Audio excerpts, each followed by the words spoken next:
गिलगित बल्तिस्तान की सियासत एक बार फिर फैसला कुन मोड़ पर खड़ी है, जहां कल होने वाले इंतखाबात सिर्फ 24 असम्बली नशिस्तों का मार्का नहीं बल्कि मुल्क की बड़ी सियासी जमातों के असर रसूख, अवामी तरजीहात और मुस्तकबिल की सियासी समत का तयन भी है।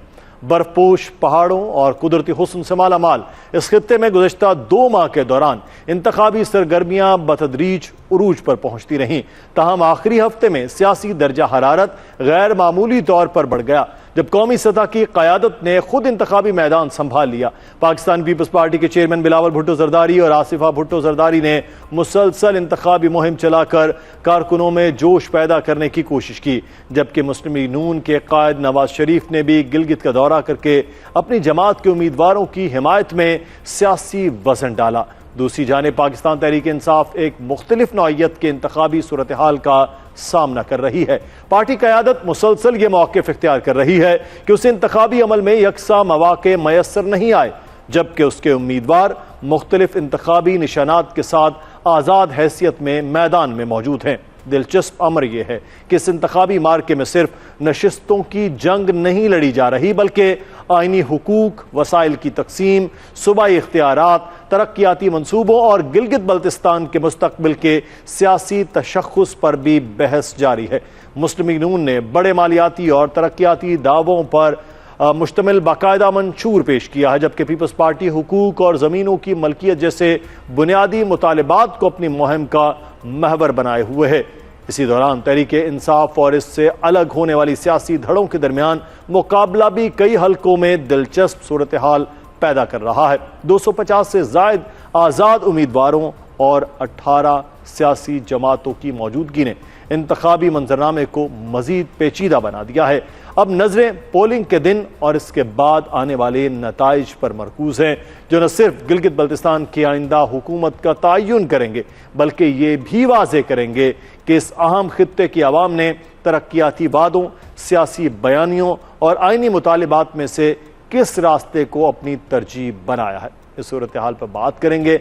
हमारे साथ इस वक्त मौजूद हैं सहाफ़ी अब्दुल जब्बार नासिर, और गिलगित बल्तिस्तान के इलेक्शन पर बड़ी गहरी नज़र रख रहे हैं और अपने अखबार रोज़नामा दुनिया में बड़ा क्लियरली इस पर बता भी रहे हैं। हमें उनसे बड़ा इस्तिफ़ादा हम कर रहे हैं। और हमारे अपने नुमाइंदे जो मौजूद हैं, सदाम मांगट, जो इस्लामाबाद से गिलगित बल्तिस्तान के इलेक्शन को कवर करने के लिए वहाँ मौजूद हैं।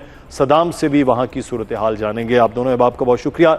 अब्दुल जब्बार नासिर साहब, सबसे पहले पल्स क्या है इस वक्त इलेक्शन का? हम ये देख रहे हैं कि पाकिस्तान पीपल्स पार्टी के जो चेयरमैन हैं वो आसिफा भुट्टो साहिबा, वो भी साथ उनके कुछ 6 दिन का उनका बड़ा ट्रिप रहा। मियाँ साहब सिर्फ 1 दिन भी, और वो भी कोई बड़ा जलसा उन्होंने नहीं किया, कारकुनान के साथ ज़्यादा वर्कर्स के साथ था। तो पार्टियां भी, पाकिस्तान तहरीक इंसाफ भी किसी न किसी सूरत में वो भी एक इलेक्शन लड़ रही है। पल्स इस वक्त क्या है इस इंतखाबात के? बिस्मिल्लाहिर्रहमानिर्रहीम। सबसे पहले तो आपका बहुत बहुत शुक्रिया, आपने इस मौजू पर बात करने का मौका दिया। बुनियादी तौर पे ये बात दुरुस्त है कि इस वक्त वहाँ पर इंतहाई जोश जज्बा है लोगों में।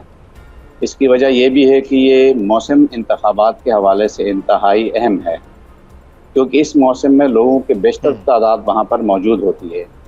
और जब भी जून, जुलाई, अगस्त में इलेक्शन हुए हैं तो लोगों का जोश जज्बा हमेशा बहुत ही ज़्यादा रहा है। और इंतखाबी मुहिम अगर मरकज़ी क़यादत की हद तक कहें तो सिर्फ पीपल्स पार्टी की मरकज़ी क़यादत ने वहाँ इंतखाबी मुहिम में भरपूर हिस्सा लिया है। 1 हफ्ते का तकरीबन उनका दौरा रहा है। ताहम बाकी जमातों की मरकज़ी क़यादत जैसे मुस्लिम लीग नून के मियाँ साहब चंद घंटों के लिए सिर्फ एक ही उन्होंने प्रोग्राम किया गिलगित में, वो भी रहनुमाओं से और उम्मीदवारों से मुलाकातें उनकी रही हैं। इससे पहले हम 9 को मद्देनज़र रखें तो काफ़ी इससे बेहतर इंतखाबी मुहिम मजमूई तौर पर सबकी होती थी, लेकिन इस मरतबा इंतखाबी मुहिम के हवाले से सबसे ज़्यादा तवज्जो पीपल्स पार्टी ने दी, वो भी आखिरी दिनों में दी है।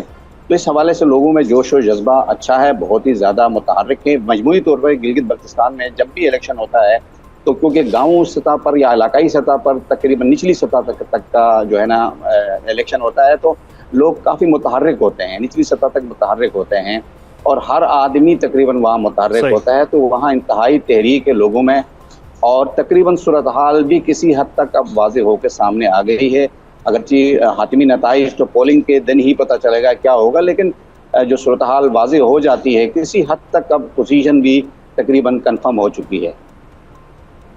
अच्छा, एक चीज़ जो है मैं नासिर साहब आपसे जानना चाहूँगा, जब्बार साहब, 2009 से पहले का एक गिलगित बल्तिस्तान का दौर है, फिर 2009 के बाद का जब बाकायदा उनके पास असम्बली भी आ गई, इख्तियारात भी आ गए।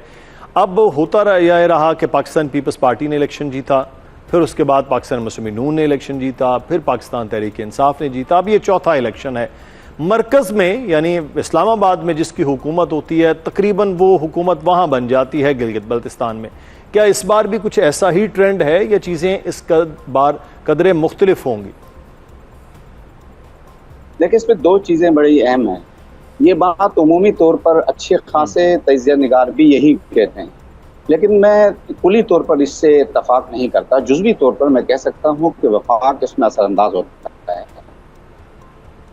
गिलगित बल्तिस्तान में जो इंतखाबी अमल शुरू हुआ है, ये 1970 से हुआ है, और बाकायदा एक निज़ाम के तहत जो इंतखाबी अमल शुरू हुआ है वो जुल्फ़िकार अली भुट्टो मरहूम के ज़माने से 1975 से शुरू हुआ है।